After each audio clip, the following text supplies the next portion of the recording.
Welcome to Bench Points. We're here in the off season. I don't know about you all, but already missing college basketball. But there's still some inklings out there of some things to talk about, especially with the draft coming up. And let's be honest, probably one of the more exciting drafts that we've seen in many years. So there's a lot more attention on this than really I can remember for a while. So I think that's where we should kick things off. Let's talk about what this NBA Combine, some of the goodies that have come out of there so far. Yeah. First off, Brad, as a Pacers fan, I can give two rat's asses about the draft at this point. And that's fair.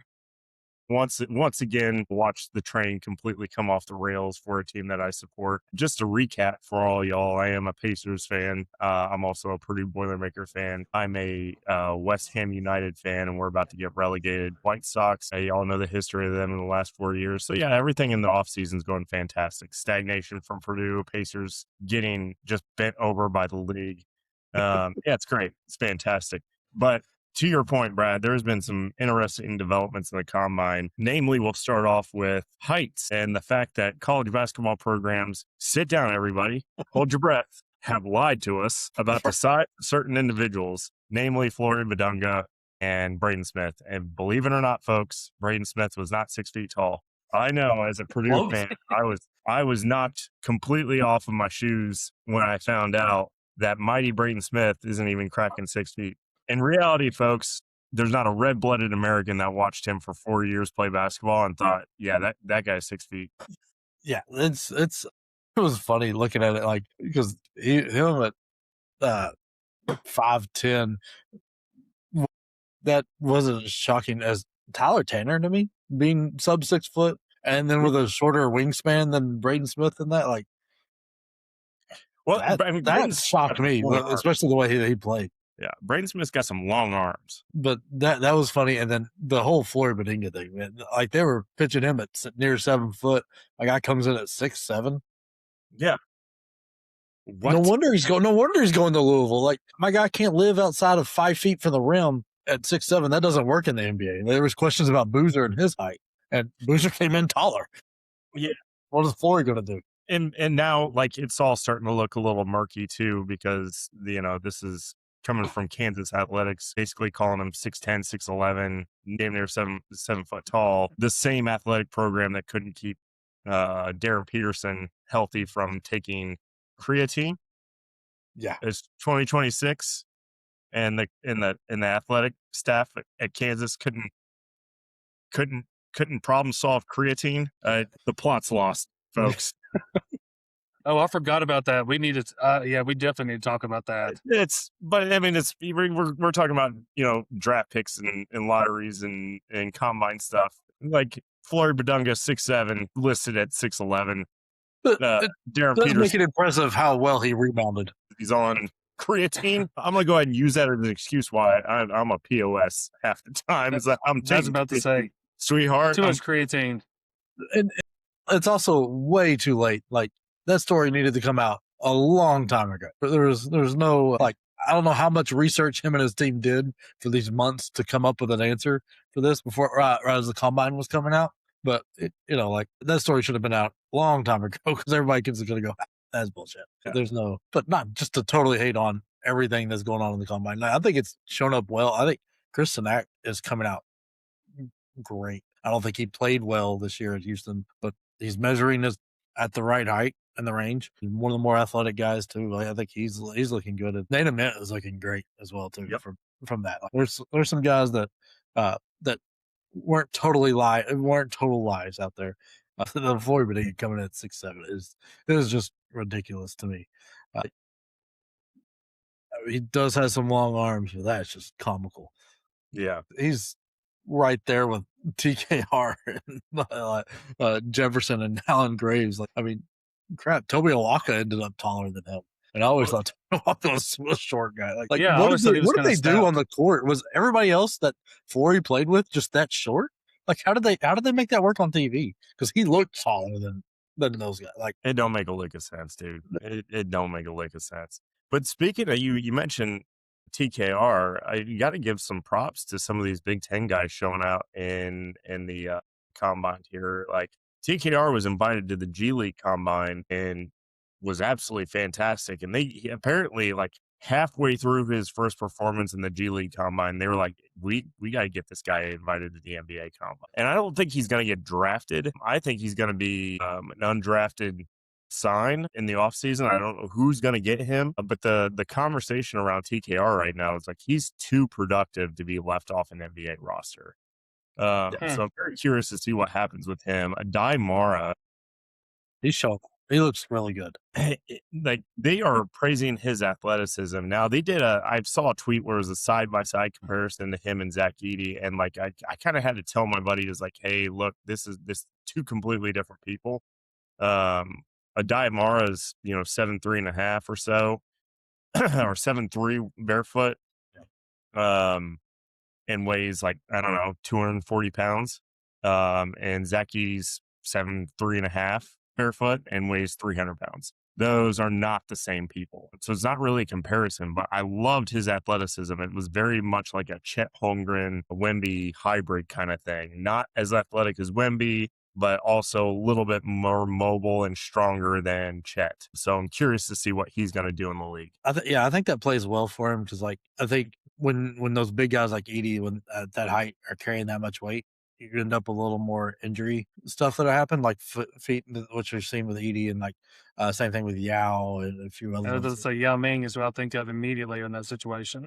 Carrying a little bit less weight there, I think it'll do well for Amara. Let him play, let him be a little more available.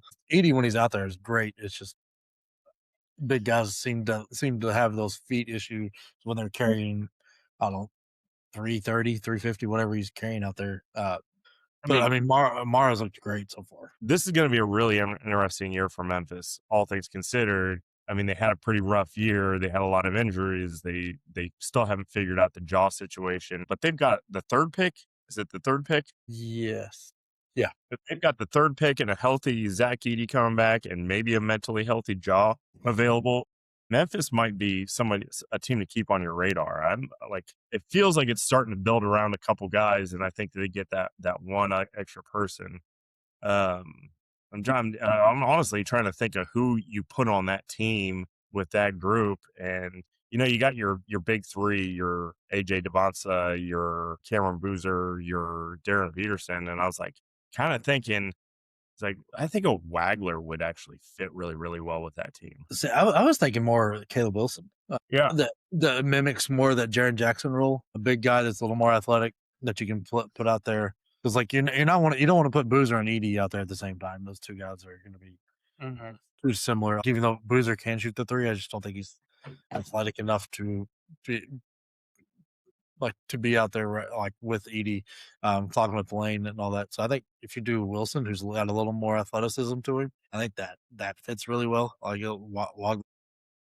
I think Wagler's my favorite player in the draft. Like I think he is the value pick because he's probably going to go 5, and to me that's just like that is such a value pick. Yeah, him or like I know Acuff came out and wasn't the 6'5" that we all thought he was, and came out at 6'2", but hold on, sit down. He was what?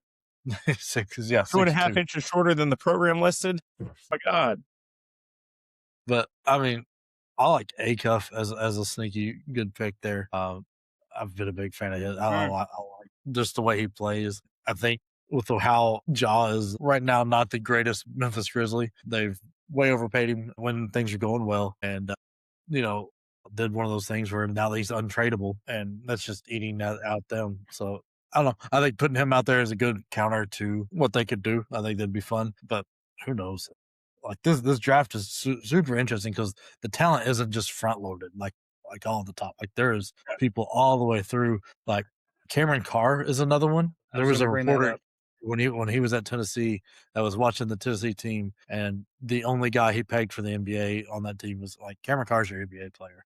And I mean, it's going to turn out to be true. Like, he didn't get a ton of run, and this Baylor team wasn't that good, so there wasn't a ton of love. So I'm excited to see what he's going to do. I think he's going to be fun to watch. And then, I mean, you've got some interesting names that are like, we've got 11 days to see what guys like Billy Richmond do, or Andre Sirakovic, Tyler Tanner, because they got to pull out by the 24th if they plan on playing. So there's like Blackwell's another one who measured shorter than shorter and had shorter arms. So, like, how does that play out when you're picking nits here with these teams? Like Burries is one as well. Like, I don't know. It's going to be really interesting to see what happens the next week or so with who stays in and who doesn't. Now, correct me if I'm wrong here. I did see an interview here recently with Momcilovic where I think he said he was focused on going back to school. I haven't heard much about his combine performances or anything like that, but he was somebody that I think we kept on the radar from the transfer portal standpoint. But I did think I heard something about him wanting to come back to a college program, and he did not explicitly name Iowa State. Have you guys heard anything on the Milan situation? I've heard, and I've been reading that Kentucky is making a hard run at him. Yeah. So we'll see how Mark Pope screws this up. So he's going to Kansas? But yeah, so or he might go to DePaul the way this goes. Like, Yeah. we might have him on our YMCA team. I might be able to out recruit Kentucky at this point. But like, if he's not going back to Iowa State, it's got to be Kentucky, right? Like, there's no, like, what roster are you putting him on right now that he's going to get the ball like he's going to want it, and to do whatever they're telling him in this combine and whatever they're telling him what he needs to work on. Kentucky seems about the only place that fits that he's going to be able to do that. If you're looking at your other top schools, like maybe North Carolina, maybe that's another one, but you put him on Purdue, it's not going to get those kind of fit at Purdue. Yeah, it doesn't fit. He's not going Tennessee. There's not enough balls to go around there. Same thing at Duke. Kansas, I don't think it's either way. It's same. I mean, or Arkansas. Like any of your top recruiting schools right now aren't coming back. So it feels like it's Iowa State or Kentucky to me. But I don't know. Yeah, and it looks like Purdue's kind of selling on this Enzo Chavrin guy that's from France. Have you guys heard about this dude? I've heard the name. I have not. I've just seen it on X. I see his name popped around a few times. Like think Mason Gillis, very physical kind of bruiser, can get to the basket, can shoot a little bit, but like kind of that small four almost. That's the direction it looks like Purdue's going, and which I'm not 100% sure how to feel about Purdue's offseason right now, but at least that question's answered and the roster spots are full. But for like a guy like Milan, like I'm honestly shocked we haven't seen Michigan in the radar there, because they've been going after everybody. They've missed on a lot of people. Juke was a big miss. Harrelson was a big miss. Blackwell was a miss. Just some interesting misses from a team that last year seemed to like line the pockets of anybody willing to jump ship in the Big Ten Conference. So it's just kind of interesting to see how that's slid a little bit. I still think Michigan's going to be fantastic. I think they're going to be one of the top 5 teams in the country, but very interesting. The European aspect of this is wild, because like the draft this is one of the least European filled drafts I've ever seen. It was a long time. I think I saw like maybe 3 or 4 guys that were in it, and only one of them I've seen projected to go in the first round. So like, it's been a while since we've had that kind of fill. I mean, I don't know where Momcilovic, like, because a guy that shoots like him, you're telling me somebody at the end of the first round couldn't just love to throw a near 50% shooter out there that's coming in 6'8", 6'9"? Like, yeah, I don't know, because like I don't think coming back it's going to get any better, right? Like you're not going to get drafted any higher, especially when they know you're out of time. Like it's kind of the old baseball logic. Like sometimes if you don't, like with college baseball, they'll, like when they know you can't go back, you're not going to get drafted as high because they don't need to woo you at all. Like because they know they got you. It's the same thing with like some of these junior, senior guys that are like that. It's like put your name in. I don't know that it gets better even if you perform better. I don't think it's going to get. You're going to be drafted better. So that's one thing he's got away too. Like if his agent has any kind of a feeling that like, hey, like, you know, like the last 3 picks of the first round and the first 3 of the second round are looking good. Like I think you stay there because you're right. Like it's not getting better unless you just do some sort of magic and grow and become double the player that you were. I just don't see it getting any better. So I bet he ends up in the draft if I have my feelings on it. But how late can you wait to jump into the draft? They have till the 20. Yeah. So he's still technically in the draft? Yeah. Everybody's still in the draft right now that's going through the combine. What they've done now is they let you go through the combine, let the scouts tell you Mm-hmm. you worked on X, Y, and Z, and then you'll see a lot of these guys pull back out. Now, that's the way it was before NIL was crazy because there's not that many people left in the draft this year. Like there was, like when this was first starting to happen, we were getting 300 people's names of the draft, and only how many ever went to the. There was 71. So I mean, there's 60 picks. 11. If 10 guys drop out, you're like, how long do you hold on? Right. I mean, Exactly. somebody's going to pick, but Yeah. so I don't know. That puts a whole new spin on it. There's a lot of waterfall effects we haven't totally figured out with this whole NIL thing yet. Let's see what else. Anything else? Oh, Duke with the partnership with Amazon. What are your thoughts about that? So from a not Duke fan, before I let Jake get on his soapbox about this, like here's my thing. It's like whatever a school can do to get more money right now in this environment for college basketball, I think they should do it. Now, the rest of the country who's not involved in this deal and is watching this from the sidelines is going to be like, screw that. That's shitty. I'm not going to be able to watch Duke games because they don't have Amazon or yada, yada, yada. At the end of the day, Duke's going to benefit because they're going to be able to pay players more. They're going to be able to attract more. They're going to be able to do this, that, or the other thing more than anybody else. And then from like a fan like me, like I've got like 8 streaming services. So like I've had Peacock on my laptop, and I've had Big Ten Network on one TV and ESPN on the other, and like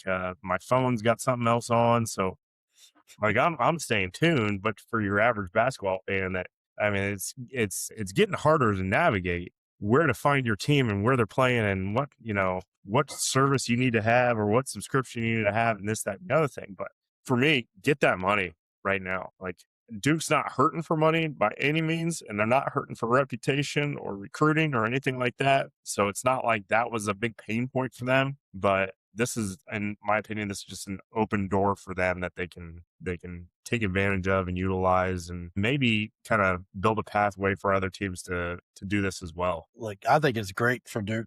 I don't see anything wrong they're doing. They are going through a door that is open, and obviously they're getting, like, I'm curious what the actual money payout is, like how much of that do they have to cut to the ACC at all, if any?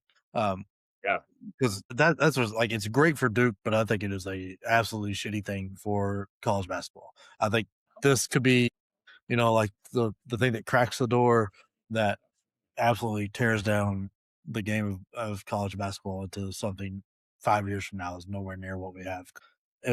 Because it's really going to put a separation in the haves and have-nots. Because if you are Mississippi State, like, who's a decent program, Amazon doesn't want you, like, No. unless you're bringing Kentucky, like one of the big, like, it's the big brands. So the haves and have-nots are going to get real far apart here because the payout's got to make sense enough where the school makes enough money that even whatever they have to cut to the conference and other schools, they still come out better. So I think it could be disastrous if, it would be different if I had confidence in our governing body, which is the NCAA. Like, it'd be a lot different that they could rein this in, but they have shown that they have no clue what they're doing at any level whatsoever. So I think this could be, like, you could see Duke and UConn, Kentucky, Kansas, and those, like, they have like this nationwide following, absolutely put a huge gap between them and everybody else, worse than what it already is.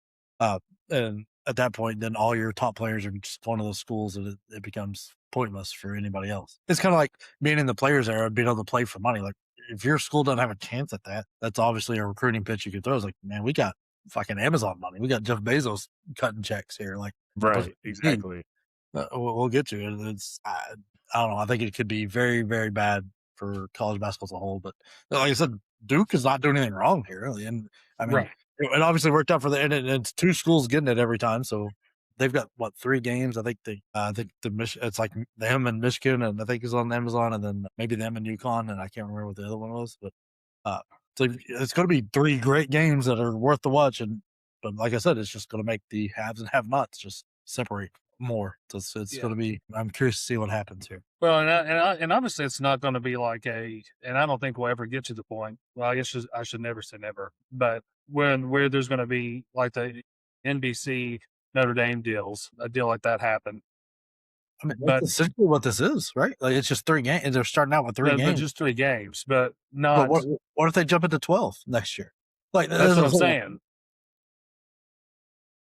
I mean, their whole non-conference could be on Amazon next year. Like, Right. if it goes well, then that's like, God, that would be so wild. and I mean, the conference media right negotiations for the ACC are already in trouble anyway because football's trying to find a way out of theirs. So that's just interesting, like what's going to happen. Because I mean, Netflix, like what I'm saying is like Netflix is going to get involved here because they're trying to get in live sports. Like if this Amazon thing works out well, they're going to get their hands in the pot, and then that means whatever other random streaming service is going to jump into. It's a weird world that we're about to walk into. And then we've got Michigan and UConn running it back on November 6th. Gotta love that. I Yeah. almost feel like it's a little early, but I think they agreed to a home and away. Is that what it was, or is it a neutral site home, like kind of like a This one's neutral site. I don't know if there's a home and away after this one, but there is. oh, this one is? Is it?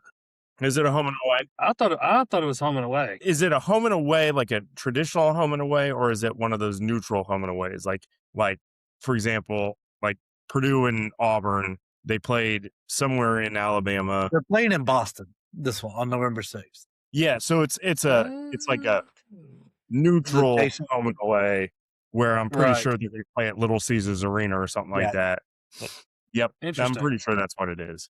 Which I think those are fantastic. Those are my favorite because that gives opportunities for guys like us to go to these games where, you know, like if it's at let's say it's at Michigan, you got a finite amount of tickets, like 15,000 on the high end available, where if it's at Little Caesars Arena, there might be 25,000 that seats available. You could possibly get one of those. Same thing, like if it's at like the Garden, for example, one, it's really cool to go to a venue like that, like the Garden, great venue, but it's like, you know, like that becomes like a trip, right? Where it's like you go to UConn, what do you do around University of Connecticut? A whole bunch of nothing. But if you go to Boston, like you have all sorts of cool Boston stuff to do. And we had a blast in Boston, Jake. We did. Remember approximately 8% of it, but we had a blast in Boston. And Detroit, maybe not the same, but I'm not 100% sure where the Michigan game will be when it's like in a neutral location near Michigan. But I'd have to assume in Detroit, Little Caesars Arena seems like the glaring obvious choice there. Detroit is coming around. I mean, for about 20, 25 years, they were like war-torn Germany, and it was pretty awful. It's starting to become a better place. So very, very, very cool. I love things like that. It's like I said, Auburn and Purdue. Like being able to go to Gamebridge and watch Purdue Auburn last year was really, really a fun experience. Yeah, I mean, right now I'm absolutely loving what the non-conference is doing so far. What we're coming out. I mean, Tennessee bringing in Michigan State and then coming up here to Purdue is two fantastic games. Like Duke has got, honestly, I'm not sure that there is a harder schedule out there than what Duke is going to go through. No, because they've got Michigan and UConn on there. They've got Illinois coming home. They'll have Champions Classic, which I think this year will be Michigan State. Is it Michigan State again? Yeah, I think that last year they played Kentucky, didn't they? I can't remember because they played Michigan State. Yeah, they played Michigan State in a different they went to. Yeah, It's so confusing. They have the best schedule every year. Yeah, it's this one's. I mean, you've got Gonzaga and Detroit, Michigan, Madison Square Garden. They got UConn and Vegas. Then they've got Illinois coming in. Plus whatever else they end up bringing in. It's a very, very tough schedule that they're putting together. Gonzaga always has a loaded one. I think on the second, them and Purdue are playing out in Vegas. Their schedule's looking good. Very first game. They are. The non-conference coming up this year is going to be fantastic. It looks like it's going to carry forward what we had last year, where we don't have a ton of cupcakes. Hey, props to the players there for listening to the crowd a little bit and not doing this weird tiebreaker thing where you had who was undefeated Iowa State couldn't get into the money because of weird tiebreakers and whatnot. But I mean, you've got the 18 tournament happened before Thanksgiving, the 16 team tournament happened after. Should be fantastic. I don't know if they've announced who's in what tournament yet, but that either way, that's just incredible. And Vegas has to love that because that means people are going to have to stay longer. They got to go like not just the 3 days. You got to do the whole week. But to me, that makes that that whole trip more fun. Yeah. Oh, for Like sure. I'm ever gonna convince my wife to let me go to Vegas for a week to watch basketball. That'll fly. Yeah. We did once. Yeah, that was before the kids happened. Yeah, it's funny. Like speaking of that, like my wife for Mother's Day, she was kind of out with her girlfriends and all that stuff, and she was just like, "Well, what do you want to do for Father's Day?" And I was like, "I wouldn't worry about Father's Day. Yeah, just Pretty skip sure that. we're gonna have some trips coming up." Yeah, yeah. Let's just skip. Yeah, no, Yep. yeah. I don't know. College basketball is the only thing it's got going right for it is the non-conference schedule. Like it is. Yeah. Perfect at the moment. The big boys are liking to play the other big boys because they're not punished for losses and wins. Like college baseball's got to figure out something. I don't know if you've seen this, but like I think there's been 5 or 6 teams now cancel games to protect their RPI because even Yep. winning those games by 100 wouldn't help them. It only hurt them. Saw And so that. like the NCAA had to put out a statement saying, "Hey, please don't cancel your games to protect your RPI." That's when you know you got a screwed up system. That teams are like, 100%. it's like even if I play you and I beat you by 7,000, it hurts me. Yeah. And I don't blame the teams for canceling the game because if you win, and it's all risk, no reward. Like that's not a great position to be in, and especially when you're playing like with baseball, like pitchers do weird things because you're not going to put your main guys on Friday, Saturday, Sunday guys going in your midweek matchup where the midweek matchup the small schools going to throw their ace, let it go. Like it's a dangerous world. I mean, college baseball is a lot of fun. It doesn't get enough love for how fun of a sport it is. That system is completely because college baseball doesn't get enough love. Everything about the sport flies under the radar, and people don't realize how screwed up that whole thing is. It's just terrible. The whole RPI thing. Until the College World Series, like it's just hard to understand and follow what all is taking place. But then when you get into that like weird oddball tournament thing that they call, and then you start seeing how it's all going to shake out, then it becomes more interesting. And then you get wind up with like 4 teams left, and you're like, okay, this is fun to watch now. Then it becomes interesting. Yeah, it's great. It's a great sport. I can't advocate for it enough. I love it. I keep up with Tennessee all the time. It's a blast. And whenever like Indiana typically plays down here at Victory Field, I love going to that. Like it's a fun sport. And it just the whole RPI system is just so bad. There's got to be a different route to it. Because like I said, you're to the point your league is like the league is saying, "Hey, don't cancel games." Could you imagine if that was like college football or something? Games are like they're like, we're just not going to play because it's better for us. Like how big of a riot that would be. But because it's baseball, baseball is just like sleep it under the rug. Yeah, imagine Georgia canceling a game and like bunch of heavily intoxicated people like what we were in Tuscaloosa roll up to the stadium and be like, yeah, no, not today. We're playing Kent State, we just don't feel like doing it. So because I mean, speaking from experience, when you wake up before everybody else and you're like, these beers aren't going to drink themselves, not saying I'm an alcoholic by any means, but speaking of go ahead, Jake. We touched on it earlier. We got to talk about how screwed up this Pacers situation is. In my opinion, you way overpaid for Zubats. Like in a draft that is as loaded as it is from top to bottom. Like you sent Maturin away, which you kind of had to do because you weren't paying him. Also, this weird non-protected but not protected all the way pick that ended up in the Clippers' hands. It's just I think you way overpaid it because it's bad. It's just bad. There's no way around it. It's a hindsight 2020 thing, right? The Pacers needed a center. Jay Huff wasn't 100% the answer. I still would have liked to have seen him gone after Zach Edey, but that's just me.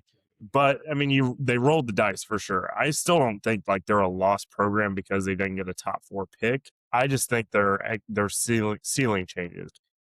You add next year that the Pacers have, and like how healthy they should technically be next year. And then you add like a DeBonsa, you add like a Wagler, you add a Caleb Wilson, Darren Peterson of that, and you're talking like NBA title hopeful. Now you're looking at like maybe they can be that plucky team in 2026, 2027, right? I also think, and I'm on a tinfoil hat right here, why have they stopped showing the ping pong balls. And part of me thinks it's because the Pacers were the one team that said, dude, we're not tanking. We just suck this year. Like nobody's hurt. Everybody's hurt. Nobody's healthy. Our star player's down. Our best sixth man that we have is down. Our best remaining starter is battling ankle injuries and has been advised to sit. And you fine us $100,000, so we push back. And now the final possible scenario where Pacers could get bent over the rail and taken to the shed. Guess what happens? I again, my tinfoil hat's on. I think the WWE is more realistic than the NBA these days. Like until playoff time, and even at playoff time, like watching OKC, it's just like, you guys gotta be kidding me, right? Like this is like, it's obvious, right? It's like Mr. Fuji coming up on the ring and like distracting the ref while Yokozuna splashes salt in Bret Hart's eyes. Like, come on, guys. This is WrestleMania, I don't know, like 18 or some shit like that. It's ridiculous. This is like, everybody sees it. It's obvious. And that's just how I feel about this whole Pacers situation. It's just like that one scenario that could possibly happen. I would derail a team that, yes, they tanked. We can all admit that they tanked. OKC tanked for a long time, and they're still reaping the benefits of tanking for a long time. I mean, that Paul George trade is giving them lottery picks, for crying out loud. Yep. They won an NBA title last year. They're probably going to win it again this year, and they still get lottery picks. Their tanking worked for the Pacers. It was like, oh, you push back? Guess what? Belt ass. Yeah, it was just, well, I even said it when the trade would us, like risking your, like they got the 5th pick is where it landed this year. Like, which would have been a Wagner. Yeah, it could have been Wagner. It could have been like, and if you wanted to go center wise, I mean, you have options out there like Adai Mara. Like even if it fell down lower, like if you got closer to 10 to 12, like somebody like a thicker guy like Yaxel or one of the other big guys, you could grab there that kind of fills that center role ish. I thought the trade was incredibly risky when it was made. You were gambling a lot, and your GM came out and said, "Oops, sorry." After the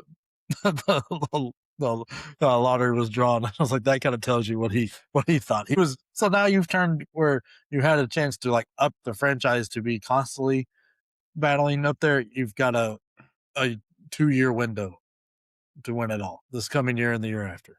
After that, the team's going to be broken apart because that's just how contract.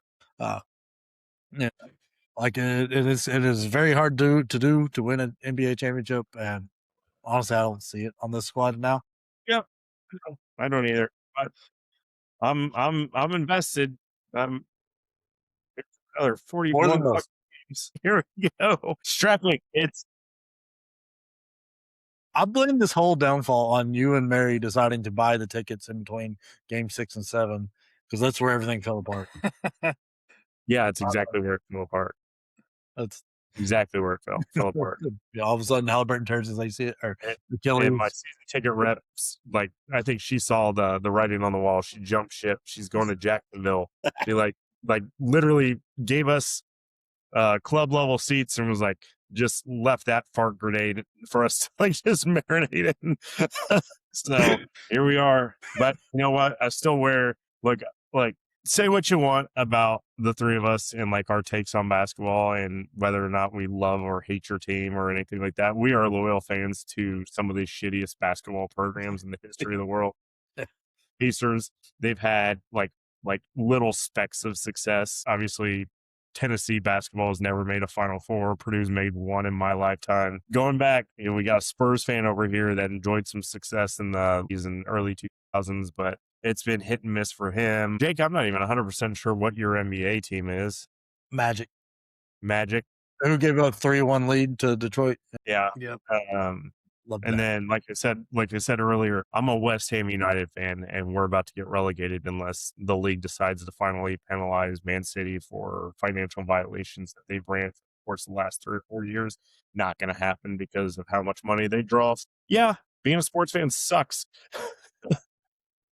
But here we are. I'm still wearing at least the Braves are doing well. That's the only thing keeping me afloat. Amen to that. Hold on, the White Sox might be by me. Look, hold on. Let me check the score. I mean, Braves are the best team in baseball, so no question. Yeah, we are up 5-3 in the bottom of the sixth. This will be the latest that we've been 500 in 776 years. It's been a rough week for Braves fans, though. I mean, the baseball team is doing well, but lost Ted Turner and Bobby Cox. Like, that's brutal. I hate that it took Bobby Cox dying to bring out all those stories again, but those are some of the most amazing things. One of the ones I was listening to Frank Gore talk about said, like, they're in spring training and he got invited to go play golf with Tiger Woods. Bobby came up, he turned it down because he had to play the game. Bobby came up to him and said, "Hey, look, just take your first at bat, grab your ankle a little bit, I'll pull you, and you just go straight and meet Tiger on the course." That's what they did. He got out at first and grabbed his ankle, and they pulled him, and he said they went straight to the golf course and met Tiger on the first hole. That's awesome. Insane. I had not heard that one. Yeah, like, I mean, there's just so many great stories of Bobby. Like, people just loved playing with it for him, and I hate that he only got the one title, but 14 titles in a row is just insane. Yeah, they were in the mix every year my entire childhood. Yeah. It was insane. And then Ted Turner, I actually just watched the documentary of the rise and fall of WCW, and very interesting if you haven't seen it. Like, if you were an old school wrestling, if you're in your 40s, like early 40s, I'm not that old, but if you're in your early 40s, early 40s, go back and watch that, because it was a really interesting time. And Ted Turner, like, what he did for television and sports entertainment was really fantastic. Like, you would tune into TBS or TNT, I think it was TNT, and you would watch the tail end of a Braves game followed by Monday Night Nitro, and it was just like, if you were, no matter where you're at in the country, you had exposure to the Braves, and Ted Turner was the one who was able to do that, turn them into a national brand, and really, like, help catapult that team. So very, very big losses in the sports world there. It was sad to go, but I mean, obviously they were both. It's kind of fitting that they both went like the same week. Like, that's kind of tied those two guys together in my head. And just kind of poetic. This is backtracking a little bit, but Jake, how would you feel? I feel like this would be Billy Donovan or Tom Thibodeau in Orlando. Well, I think they've done the Thibodeau thing. I don't want Thibodeau there. Yeah. The roster makeup is not a Tim Thibodeau team at the moment. I don't think so either. I think Billy Donovan does well there if he wants it, but I think he's kind of eyeing the Kentucky job. You really think so? You think he would hold back and come back to college? That's a job I'd stay as far away from as humanly possible. Yeah. I mean, he was assistant there. I think kind of wants it. But we'll see. That's an opinion. But yeah, I would love for Billy Donovan. That's a fun take. To get a hold of Paolo, because he's too good. Agreed. To be stuck on this Orlando team. That's just the Orlando is another team that I hate the way they draft. I don't know what the heck they were doing last year, getting Richard or Jace Richard, whatever his name was. That was a terrible move. Instantly picked. You really needed an extra scorer and that you had a chance to get one, and just went. So that's enough of that. I mean, the Magic can't ever get it together for me. Like, we had a chance with Penny and Shaq, and we let Shaq walk, and I had a chance to win it with them and couldn't get by Houston. And then the Hedo Turkoglu team had a chance to beat Kobe with JJ on that team. And for some reason, Stan Van Gundy said, "You know what, JJ Redick, you've played such great defense all through college. We're going to let you check Kobe." Like, that seemed like a great decision. Yeah, thanks, Coach. Girls and fans. Yeah, it was like, you just can't get it done ever. That's just my lot in life. All my teams are always a bridesmaid, never the bride. One of the, I guess, close to one of the final topics that I kind of wanted to bring up is that, so the NBA playoffs, I think, is, as just a basketball fan, it's as good as it gets. I mean, the best in the world are going at it. It's top-notch TV for a basketball fan, but the fouls that are happening right now in the game make the games so boring to watch in a lot of games. It kills the momentum. It deflates the air out of the building. I understand you got to protect players. These guys are assets and all this crap. I understand all this, but it is getting out of hand. There was a stat that came out today, and I sent it in the group text. that referees are calling about 11% more personal fouls per game so far in the playoffs than they did during the regular season. It feels like more. It does feel like it's more. Yeah. It's I'm mainly just bitching, but it's just I just get protecting these guys, but at the same time they got to go out there and play. yeah. I'm ready for them to go back to the mid to late '80s basketball where they're just like, did he throw a punch? No, it's not a foul. It's one of those that like in college basketball has a bit of this too. Like basketball's supposed to be like a poetry type move, like flow and great, like and Finesse. you can't get that if every time contact is made, whistle blows because there's just no flow, no rhythm to the game, and then it becomes, like you said, boring to watch. Like, I mean, part of the issue a lot of people have with the other two major sports, with baseball and football, is that there's so much time in between action. You're forcing that Yeah. with all these fouls, like where a game that's supposed to be flow. Like, I mean, that's why I love playoff hockey. There is nothing better sports wise than playoff hockey for as long as it goes, because the game doesn't stop. It just flows, it goes, and these guys are like, it's incredible. And penalties are really hard to argue. Yes. Yeah. I mean, they definitely argue them. Yeah. As they're getting walked to the penalty box, and like, here, you go sit and think about what you did.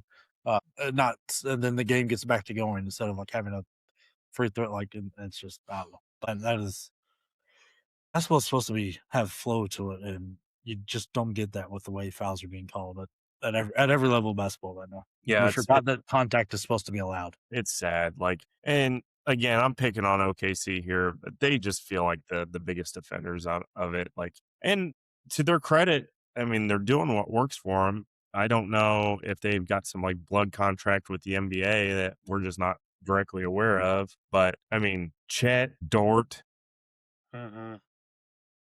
Shea. Shea's the worst. Why am I blanking on his name? SGA. Bald white dude. Caruso. I want to say Carvalho. That's not it. That's like a Carvana. Caruso. SGA. Obviously, it's just like it's just not watchable. Like, you watch a guy kind of like brush alongside a Caruso and then gets teed up. Like, what? What are we doing? Tossing the ball back in bounds. Hit an OKC player, tee up. Like, what? Like, what is this? Like, this, it's again, I said at the beginning of the show, it is closer to WWF than it is the NBA playoffs that we love so much from multiple years ago. Like, I mean, I'm going to preach my team here. The Pacers and even the Knicks, to an extent, made the playoffs watchable last year because on the other side of the bracket, a whole bunch of foul baiting. Yep. And that's why I'm rooting so heavily for San Antonio. It's like they seem like the team that's got OKC's number. And I've never wanted to see a team crash and burn so bad in my entire life just because it's unethical basketball. What's funny to me is in most sports, if you're trying to draw fouls, like Dan Quinn had this from with his Legion of Boom in Seattle, they were going to hold every play and challenge the refs to call it to hold every play on the receivers. It's like, okay, see, like the NBA is the opposite. And it's like they are going to call it every play, so you can't be near it. Just, like, stop playing defense. Just stop. Make it a horse competition. I mean, this may be a stupid comment, but I almost thought about making it to 5 fouls instead of 6 to foul out. Dropping one of those and see if that helps prevent anything. Change the bonus program too. Yeah. Well, that's just going to make people draw them faster.